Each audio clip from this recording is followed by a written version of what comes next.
Hey everyone, welcome back to my channel and this series on INFJ and ISTP relationships. In a previous video, I compared and contrasted the INFJ and ISTP personality types. If you haven't watched that video, then I recommend that you do so. It will set a good foundation for understanding who the INFJ and ISTP are and why they mix well, or areas where they tend to clash. I will be making a lot of reference to the things that I said in that video in reference to the discussion about their cognitive functions. So just to make sure that you don't watch this video and feel lost, go watch that video as a prerequisite. Today's video is going to be dedicated to discussing why the INFJ and ISTP do well together in a relationship. First, a disclaimer, obviously any two people can make any relationship work as long as they are both healthy individuals. Also, this video is not here to claim that the INFJ and ISTP make the perfect duo. In my personal experience as an INFJ being married to an ISTP, we are complete opposites, and it has been tough being married to somebody who is so different from me. INFJ and ISTP relationships are a true case of opposites attract, but because of those differences, in our case anyway, my husband balances me out in a lot of ways, and as one of my friends so perfectly put it, he covers my blind spots. He's strong in the areas where I'm weak. So here we go. Let's talk about reasons why the INFJ and ISTP do well together as a couple, and some examples and personal experiences from me and my husband why this pair works well together. Number one, INFJs do not judge ISTPs. ISTPs are often the Lone Ranger or the rebel without a cause type because they're very down to earth and they live in the moment. ISTPs tend to do whatever they feel like doing whenever they feel like doing it. And because their FE is weaker, it's not in their immediate thoughts to consider how their actions will affect others. Sometimes these tendencies can gain them the reputation for being like a jerk or being like a bad boy. Female ISTPs can sometimes be viewed as kind of like rigid or tomboy, but despite these reputations, ISTPs do not mean any harm. My husband definitely had his young, wild, and free days, but underneath, he probably still had a better heart than someone who was, say, reserved and disciplined, but covertly selfish and vain. He couldn't walk by a homeless person without reaching into his own pockets to help them out with whatever he had. And because INFJs are intuitive, we understand that things aren't always as they seem, and the INFJ will understand that there's so much more to the ISTP than meets the eye. And the INFJ is willing to take the time to get to know the ISTP and discover who they are deep down. I think a lot of ISTPs appreciate this understanding from the INFJ. Number two, ISTPs draw INFJs out of our shells. Because INFJs are highly intuitive, we can be happy to just live in our heads and daydream all day. Because extroverted sensing is our fourth and inferior function, we can be really reluctant to go out and try new things.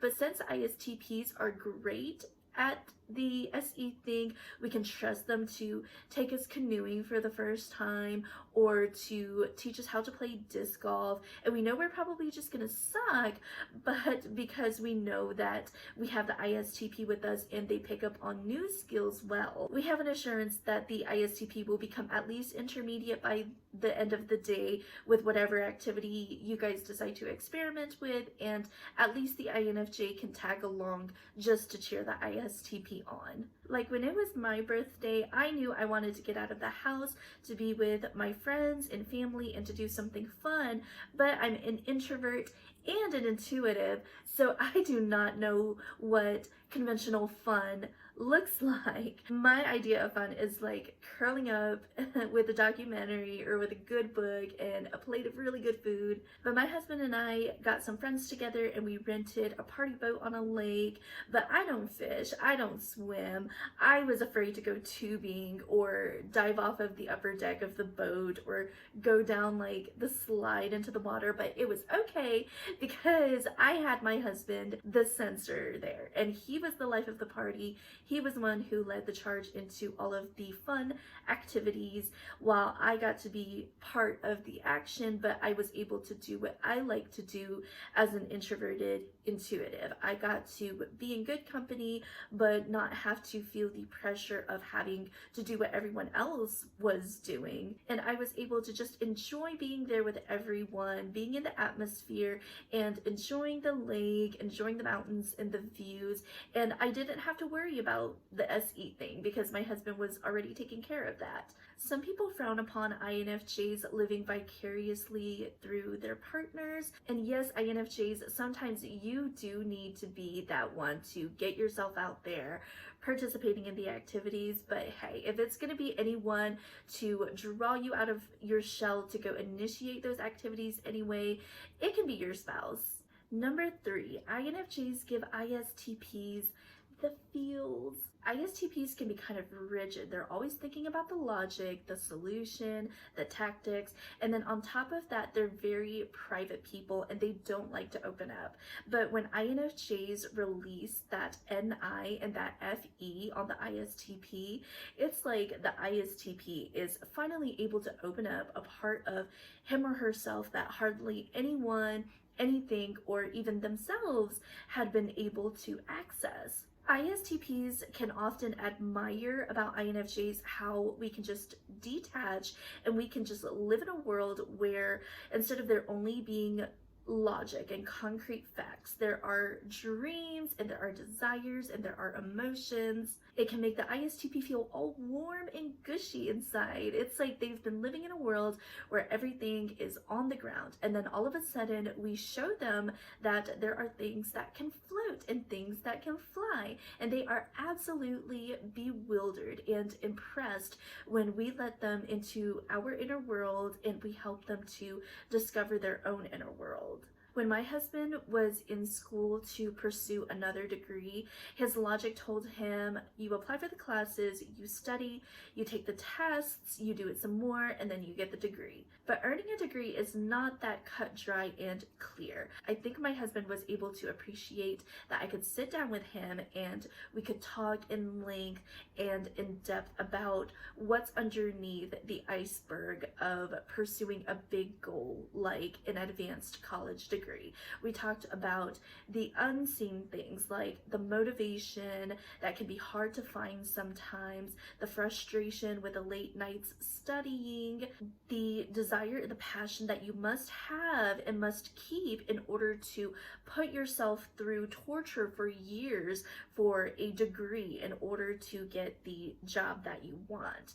I used my NI to help him see schooling in a different way, from a different point of view, comparing it to like a marathon or a mountain climb and all that is involved with that type of race, and it helped to condense things for him. It helped him to see from a different perspective and helped him to rethink things and seeing it as something more manageable in the context of a marathon or a mountain climb. I think that those talks really helped him to release a lot of steam and find renewed strength and regenerate his will to continue in his pursuits. Number 4, ISTPs help INFJs with real life solutions. So being SE inferior, INFJs will have a hard time tending to things, physical things that are not immediately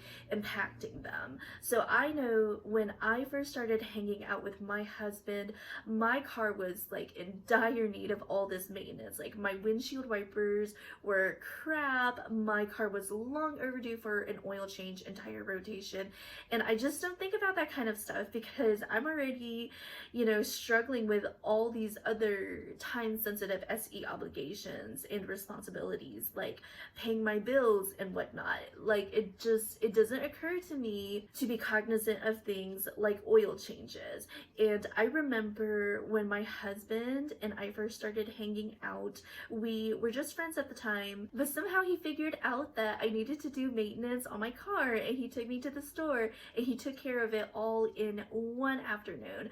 I was so impressed, embarrassed, but impressed. Number 5, INFJs encourage the ISTPs. Because ISTPs are not planners and they tend to just live in the moment, they don't often think about the future and they can kind of be short-sighted. The idea of delayed gratification doesn't really appeal to them. They may think, I'll never achieve this goal, or I don't think I have what it takes.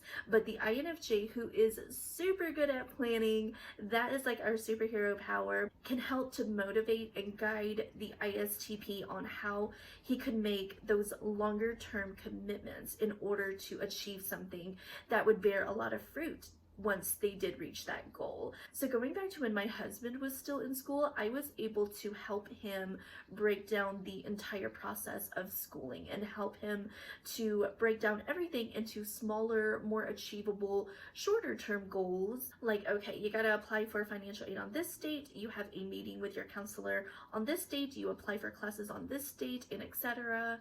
Number 6, the ISTP helps to ground the INFJ. Because INFJs are intuitive, they tend to develop idealistic expectations of things, of how things should be, or of how things should go, when in reality, those ideas are not always plausible. INFJs tend to be overly perfectionistic because their extroverted sensing is not well developed. They're not always able to see what could potentially go wrong with their plans. They will see a goal and try to shoot for it with one arrow in the single straightest path, and they forget to look at what other obstacles may be a factor. So for this reason, INFJs can be really prone to anxiety and depression because they're not good at anticipating what could go wrong, and then they get disappointed whenever things don't go the way that they expected. ISTPs are better problem solvers via improvisation, and they can help to ground the INFJ, bring them back to reality, give them a more realistic breakdown of how things really are and how they might go contrary to what the INFJ's idealization might be. The ISTP will tell the INFJ, you can't shoot your goal with just one arrow in just one single straight path, because there's this obstacle that you're going to have to get around, and you will do better standing in this spot over here because it won't cast as many shadows on your target and you will have a clearer shot. It's a little bit more work, but it'll give you a better shot. ISTPs are more detail oriented in this way, and they're better problem solvers. When my husband and I were planning our wedding, I had all these great ideas. I knew like the end goal for the outcome of the wedding. I knew how I wanted the centerpieces. I knew how the tables and the chairs should go, where the tents should go, how the schedule was going to be. And although my husband is not the planner of the two of us, he was the more realistic one. He was like, okay, you got to have a plan B because it's scheduled to rain. And he was like, you got to find a way to communicate with people that they cannot park in this area because we're probably going to be taking a lot of pictures here and we don't want cars in the background. And it irked me to have to consider all of these small little details when all I wanted to do was just focus on the bigger picture, which was ultimately how I wanted the wedding to look and how I wanted it to go. And I didn't really listen to my husband, and thankfully it did not rain, thank God, because if it had rained I would not have had a plan B. But we did have a lot of cars parked in the area where I did not want them to park. So in some of our wedding pictures we have some pictures with like a ton of cars in the background, and it did not look cute. Number 7, INFJs get things done. INFJs take a lot of time to plan, but once they are done with the planning phase and they are ready for action, they pounce at full speed ahead, and they do it in a way where they will not fail. Failure is not an option for INFJs.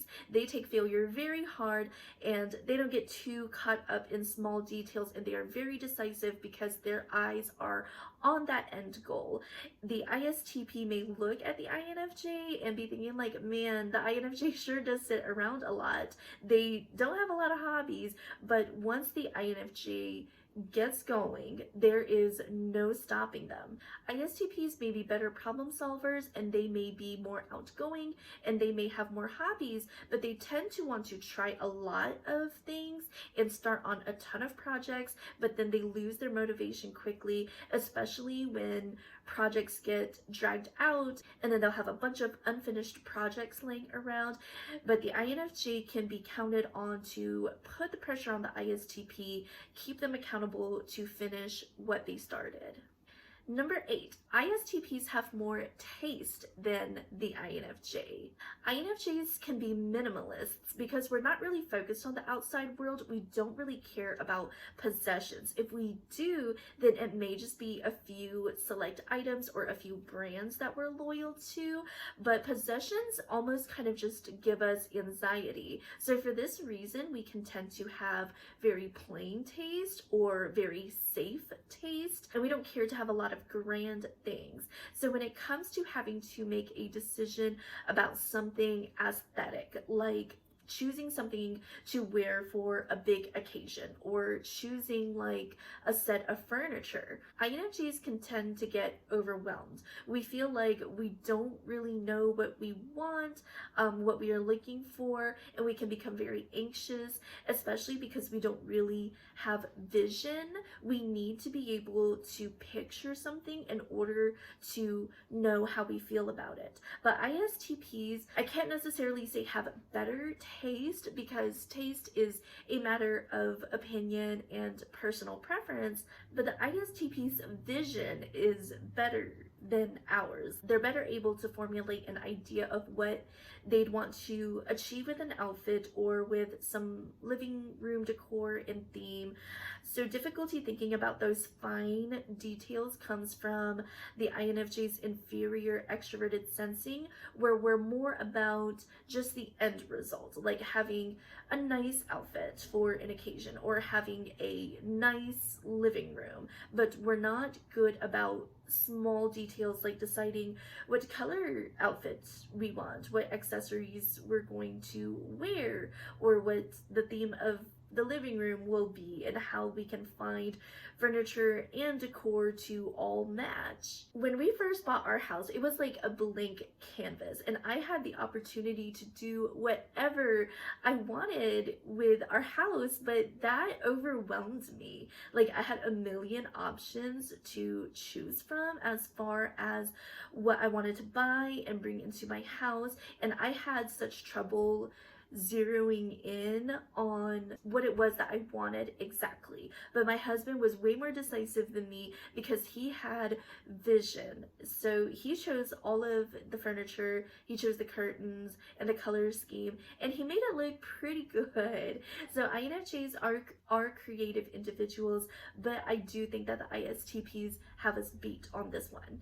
Number 9, INFJs tend to be pessimistic, whereas ISTPs tend to be optimistic. So it's not that INFJs are grouches or that we hate the world, but we are very highly sensitive, and when we feel something, we feel it very deeply. So the problem with INFJs is that we tend to love people, and we tend to love people too much. You will probably never meet an INFJ who did not bear the burden of some sort of deep pain and anguish that they had experienced at some time before. But nonetheless, they stay hopeful that people are good at heart, and they want to continue to believe and want to continue to be able to love everyone and to have good relationships with everyone. But of course, not everyone is genuine and willing to be good to the INFJ, and the INFJ's kindness and willingness to look past a person's flaw can often cause them to get taken advantage of. So the INFJs can tend to walk around like a solemn soul. There are a handful of reasons why INFJs kind of tend to be these solemn, somber souls, like Eeyore, but their never-ending push-pull love-hate relationship with humans is probably always the most prominent reason for the little gray cloud that follows them around. We'll talk about that in another video. The ISTP, on the other hand, is super optimistic. ISTPs have a zest for life. Again, extroverted feeling is their fourth and inferior function, so they don't get too caught up with feelings or things that they can't see. They're just live and let live type of people. They're usually pretty happy and carefree people, and I think INFJs really admire this about ISTPs. The fact that they're so unbothered, they're so laid back, and they're such free spirits. Number 10, INFJs and ISTPs respect one another's space. Because they are both introverts, they will not feel the need to always be doing things together. The ISTP can be totally okay when the INFJ is in her room, in her pajamas, watching documentaries, because he probably wants nothing to do with that, and he would probably rather go work on the car. And likewise, the INFJ will see the ISTP working on the car and will be like, I don't want to be any part of that. So she's going to turn right around and she's going to go back to curling up and watching Netflix. And there are no hard feelings. Number 11, ISTPs are patient with INFJs. INFJs are really prone to something that has been coined INFJ rage. So INFJ rage comes from our NI and TI, where we have an idealization of how things should be or how things should go, but we are SE inferior. So it's difficult for us to take into account what could go wrong in contrast to our idealization. So then when things don't go the way that we had planned, we can get really anxious, and then we can go into that INFJ rage mode. So don't listen to this and think that INFJs are like Hulks or anything like that. INFJs are really nice people, but they are planners, and they just feel like because they have planned everything out ahead of time in such detail, and that they've taken into account almost everything, including things that could possibly go wrong, and then whenever things do still go wrong, we can get deeply, deeply disappointed, and we take it very personally, where we did so much planning and yet we still failed, and makes us feel like we didn't do a good enough job or we weren't good enough to achieve our goal. But because ISTPs are FE inferior, when the INFJ is raging and is self-loathing and is grumbling, the ISTP is always just their cool, calm, collected self, and they don't take the INFJ's rage personally. But watch out, because this can turn into a minus. INFJs, whenever they are unhealthy, may tend to emotionally be abusive to their ISTP because of this, and ISTPs may tend to learn to ignore and invalidate the INFJ's feelings because of this. But we'll talk about that in another video. But on the other side, INFJs, especially when you know that you are healthy, you know that whenever you're having that NI-TI INFJ rage, you know that you're just having a moment, and you can cry and you can take 5 minutes to be dramatic just to make yourself feel better, and you don't want to admit that you're just being dramatic. But your ISTP gets it. They don't have to lay it out that you're being dramatic, because it goes without saying, and they already know that you know, and they're kind of just sitting there, not taking it personally or getting too worked up. Number 12, INFJs carry the social burden. INFJs are called the most extroverted of the introverts. They are true introverts at heart, but because they have extroverted feeling and that second slot on their cognitive stack, they really care about people. They're very curious about people and want to talk to people and see what they can learn. This is why INFJs are called the social chameleon. However, ISTPs are very social people too. They're super cool, super fun-loving, and people are really attracted to ISTPs and really want to be around them because they give off really good energy. And I see all the time that an ISTP can walk into the room and their energy just like spreads throughout the room, and everyone's energy mimics the ISTPs. Like as soon as the ISTP walks into the room, everyone already knows we're gonna have a good time, because the ISTP is FE inferior. He's unbothered by everything, and he's just going to do whatever he wants to do, and then everyone follows suit. Everyone wants to be cool like the ISTP. But then whenever the ISTP is in a situation where they can't be just their cool usual self, and they have to actually sit down and be a human with someone else, like the mother-in-law or their boss and coworkers, the INFJ is able to kind of help coach the ISTP on people skills, how you can act like you care even though you don't really care, and how to carry a conversation, etc. Number 13, ISTPs let INFJs do that INFJ planning. INFJs love to plan. Planning helps the INFJ to feel like we can execute things the most optimally and seamlessly, and it helps us to feel like we can make the most out of our time by planning our exact moves in order to avoid ruts in the road and avoid wasting time and trying to figure out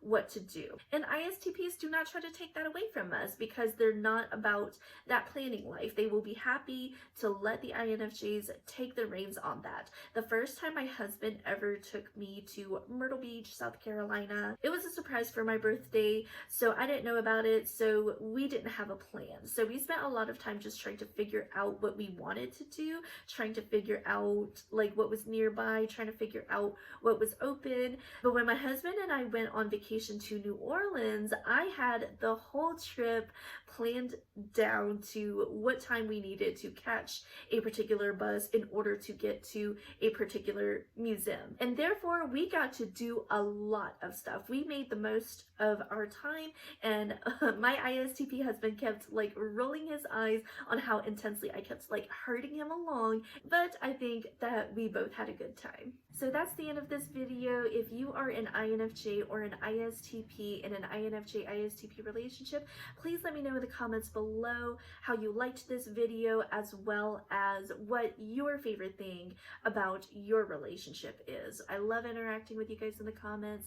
Please keep a lookout for more videos in the series.